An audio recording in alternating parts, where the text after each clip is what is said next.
Now we are going to talk QR codes and dining out. David Cooke is co-founder and chief product officer at ScanSmart. David, you're welcome to the programme. Hiya, Ciara. What are QR codes and why are we using them when we're out for dinner?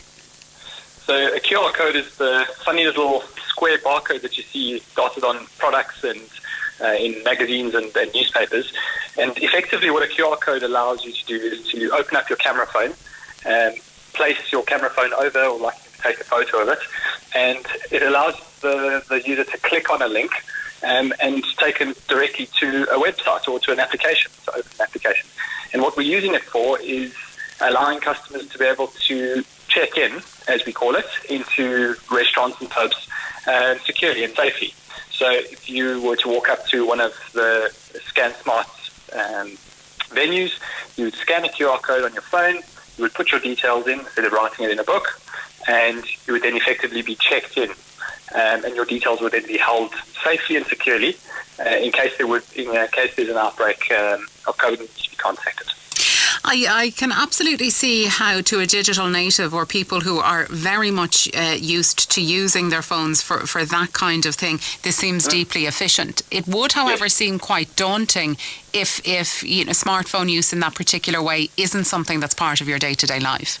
Of course, yeah. Look, it's not a technology that's going to look. In fact, all technology doesn't necessarily lend itself to everybody.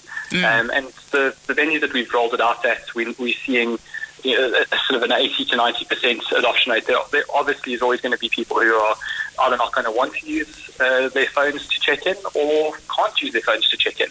So we know that it's not a silver bullet, but it's helping businesses, specifically pubs and restaurants, who are overwhelmed with all of the ongoing changes to regulations and trying to keep up with all of it, just to alleviate that little bit of a headache with all the administration that goes with it. And absolutely, from a business perspective, it does seem really, really efficient. So if I was going to your restaurant, David, I scanned the QR code and followed all of the necessary protocols then, what information do you get? So what we do is we capture the person's name, surname, and a contact number, a mobile number for that user. That information is then stored for the restaurant, for the venue. It's got nothing to do with ScanSmart. ScanSmart doesn't have any access to that data as such. That data would then belong to that restaurant. The restaurants are generally asked to keep the data for 28 days and then discard of it, which we can do automatically. But generally, yes, that data belongs to that restaurant for the 28 days, just in case there is an outbreak and they need to be contacted. So you're acting really as a conduit to cut down on bureaucracy for both diner and restaurateur. Absolutely, yeah. So it's just making it easy for the restaurants to manage their guests. I think that's the main thing. And the solution is so easy to use as a guest. You don't have to worry about spelling your name to every restaurant that you go to and giving out your contact details, which a lot of people are not actually comfortable with.